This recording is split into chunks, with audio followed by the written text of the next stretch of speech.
What's up, guys? Welcome back to DCA.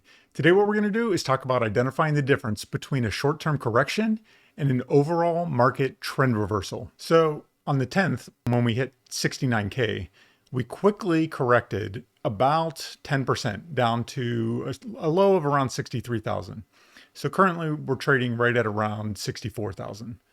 Now on social media, people I talked to in the crypto space, there was a lot of worry that this was the beginning of an overall trend reversal.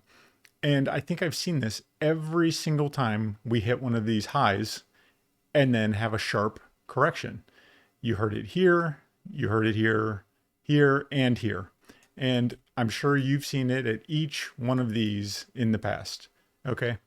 So what we're going to do today is identify how you can differentiate one of these short corrections versus the trend reversal. So we're going to start by talking about the 20-week moving average.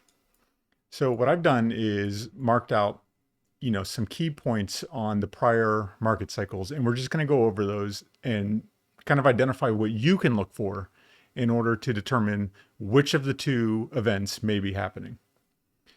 So let's just start here where we're at right now. So back in May, we had this correction. It was on May 15th, we went below the 20-week moving average.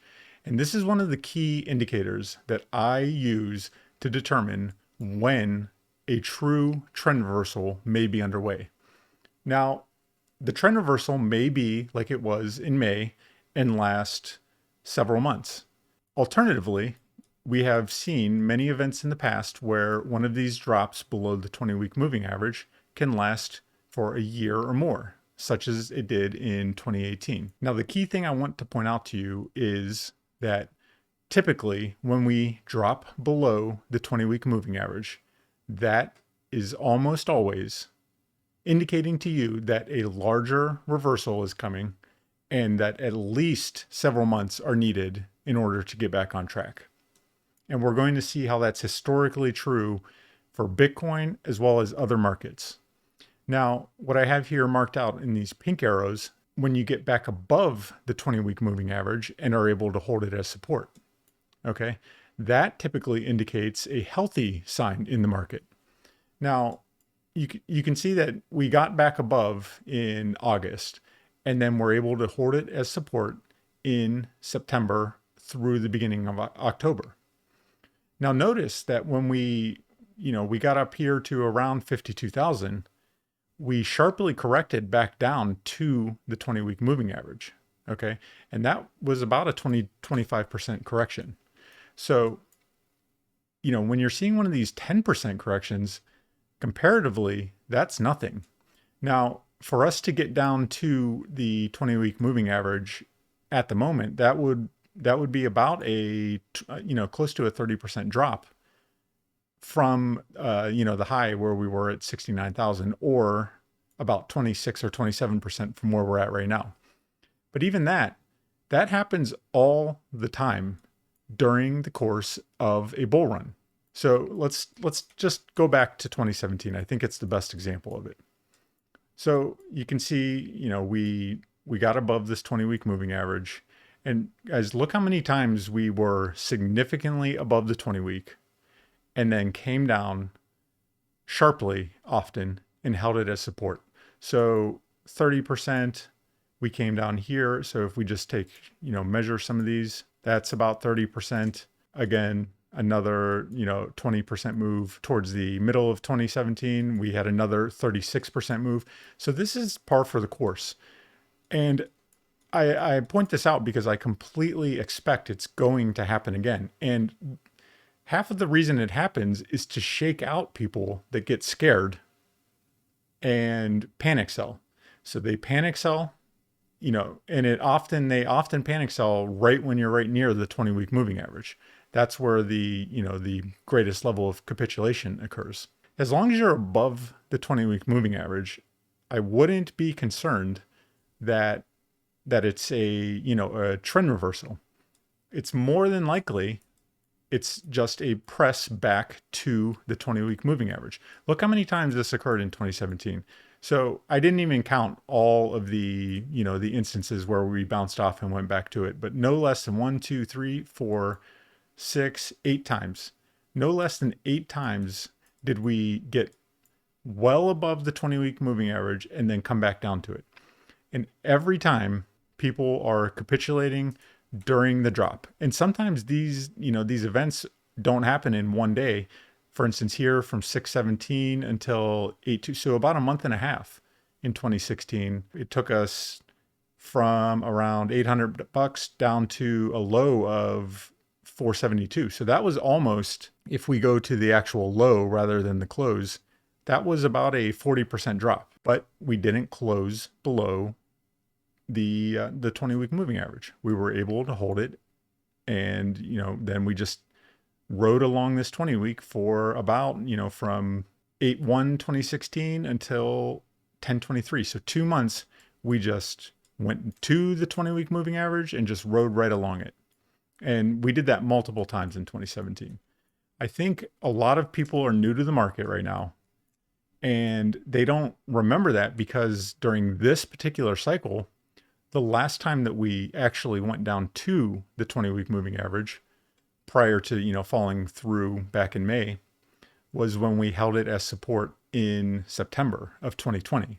So, we got above in April after, the COVID event.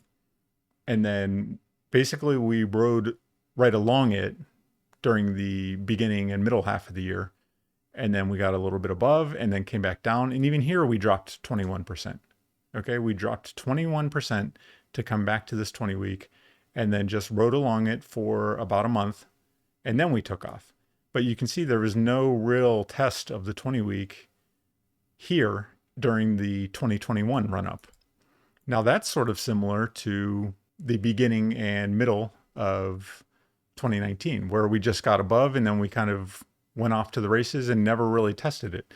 When we did test it, we fell right through, and it took a while to get back above it. I mean, we didn't get back to this peak that we saw in June of 2019 all the way until out here in November of 2020. So it took about a year and a half to get back to this point.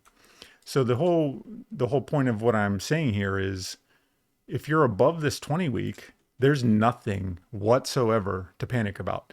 Now, I do understand there's numerous other considerations, such as, the overall market, which I do think is something to keep your eye on.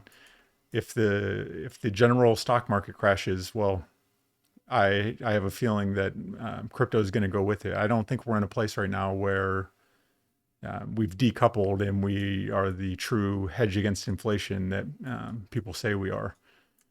So I guess the bottom line of what I'm trying to point out here is, as long as you're above this 20-week, the market cycle is likely still on track, or at least, is still continuing upward. It's when you get below, like, so for instance, in 2017, during this cycle, we didn't actually get below the 20-week until the first week of February. And from there, that's when the downtrend, was confirmed once we got below this. Okay. And we've seen it in the past. So in 2013, we actually did get below it here, and we traded sideways. So this was April 2013. We didn't get back above that high until November. So it took almost the whole year of 2013 to get back above this peak that we saw. And so, like we said, going below doesn't mean the cycle is necessarily over, but it means that you're going to need at least several months in order to reset, and then you can take off again. And I think that's something like we're seeing now. With that said, this doesn't necessarily mean that we won't go below this 20-week. We could go below, we could go below it tomorrow. And this could be a double top. But even if so, that also doesn't mean the cycle's over. It would be more indicative that it may be, but it doesn't necessarily indicate it's over. You could, we could have something like May where we go below and just need some more time and get back above. But it would indicate, if we went below, that there's probably some rough times ahead and we'll need at least several months to get back above. So that's kind of one of the key factors I look for to, determine whether this is something more serious or a show of strength for the market. Typically, going down to the 20 week and bouncing off is a show of strength. So I almost entirely anticipate us going back down to the 20 week at some point soon. Or, I don't know if soon, but at some point during this run. And then it will be telling whether we're able to bounce off of it or whether we break below. I just don't want you guys to think that this is just some made up thing for Bitcoin. This applies even to the broader market. So this is NASDAQ.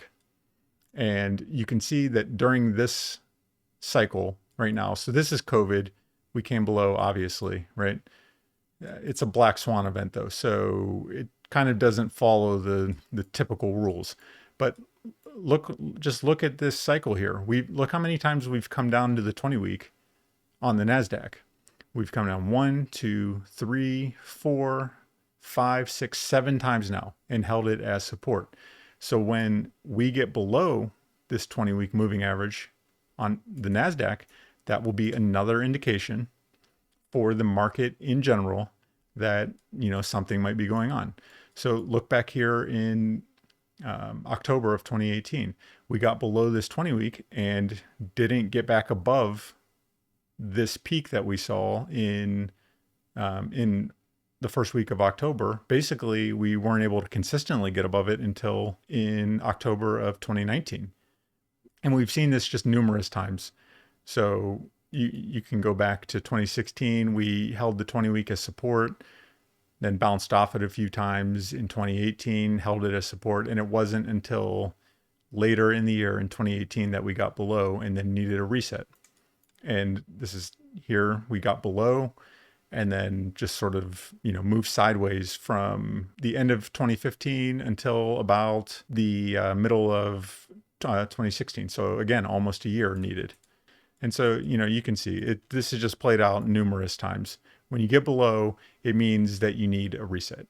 The whole point is the 20 week moving average, holding it as support, not getting below it, not getting too far below it, is typically one of the signs that the market cycle continues. And when you're below, that's when you should start considering what your plan is. And that's why having a plan is so important. Now, the one last thing I want to show you guys quickly is the relative strength index. So this can sort of be used in conjunction with the 20 week moving average. So this is just a general, this isn't going to be ironclad. I'm not acting like this is, the end all be all of technical indicators, but it's just a very easy way that you can look at the general trend in the market to determine what's going on. So this is Bitcoin on the weekly time frame. So we're looking at the weekly RSI. Typically, the weekly RSI tends to be more powerful than the daily. Basically, from March of 2020 until here in February of 2021, we were on this long-term uptrend with the RSI, the weekly RSI. And it wasn't until the last week of February that we broke below this longer term uptrend. And when we did that, that's when Bitcoin sort of started moving sideways. So we did go up in price slightly. We reached a peak at around 60,000 and we're able to make it up to around 64,000 in April. But the RSI notably had made a trend reversal. It was no longer making higher highs. It started making lower highs. So you can see this is the high in January, and then this is the high in February, and then the high in March and April. Okay. So when we fell below this trend here, it was sort of an indication that something might be up. I think this is best to be used in conjunction with the 20 week. So you can be on alert when you drop below this trend, and then you want to see if Bitcoin goes below the 20 week. When it goes below the 20 week, you definitely know that you're going to need at least some time in order to come back from there. And we've seen this pretty much in every cycle. So this is 2018 through the end of until August of 2019. And then we, moved below this trend that we were making, and we fell below it on August 12th of 2019. And then several weeks later, we fell below the 20 week. And sure enough, we needed until, like we said, we needed until about November to get back above this peak that we made in 2019. And same thing in 2017. You can see this long, drawn out cycle where we stayed above this trend line and then fell below it on January 15th of 2018. And then several weeks later, 2 weeks later, in fact, fell below the 20 week. Okay, so it sort of front runs falling below the 20 week typically. And the reason you want to see it fall below the 20 week to confirm is that you can't you could draw different trend lines depending on, what time frame you're looking at. For instance, you could draw it here and be like, oh, okay, well, I guess the market cycle is over here in second week of March of 2017. But in fact, we held the 20 week and we're able to get back above. So that's why they're good to use in conjunction with one another and can at least put you on alert. And, back in 2013, we saw the same thing. Okay. One other thing I just want to point out quickly is that we've been forming this much larger upward trend. So starting back in December of 2018, so we made this low followed by a higher low, followed by a higher low in July of this year. And you'll also notice we formed a high followed by a higher high. And now what we'll need to see is if we can form an even higher high, which could be difficult to do considering the relative strength was around a 94. And you can see the only time we ever got above that was actually in the first part of 2013. I don't know that we'll necessarily see this higher high trend continue, but it could happen. But I think more notably is the fact that we're forming higher lows. So what we don't want to see in general is this falling below this lower or this higher low trend line. So if we were to drop, say, below, let's say at some point in 2022, it fell below 45, that might be an indication to you that this trend has been broken. Now that's somewhat speculative, but it's just something to watch for. The fact that we're forming these higher lows and thus far higher highs. And you'll notice one last thing.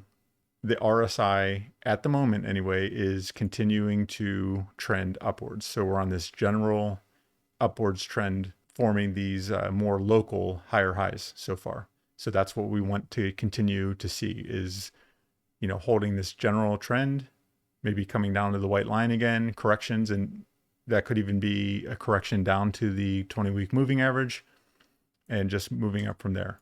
So like we said, two easy things to watch for. Watch for this coming down to the 20 week. And remember, these can be dramatic corrections. They have typically been in the past. And there's a reason for that. They shake people out. They get people to sell, they get people to sell their holdings. And when they do that, big money comes in, buys it up, and then the cycle continues. And then people have to FOMO back in after they sell. So you don't want to be the guy panic selling. You watch for the 20 week and then watch for the RSI, make sure the RSI is trending upwards. And if you do that in general, you'll know whether you are in a trend reversal versus a short-term correction. Okay. So that's it for this one, guys. If you guys like this type of content, hit like and subscribe. And until next time, as usual, see ya.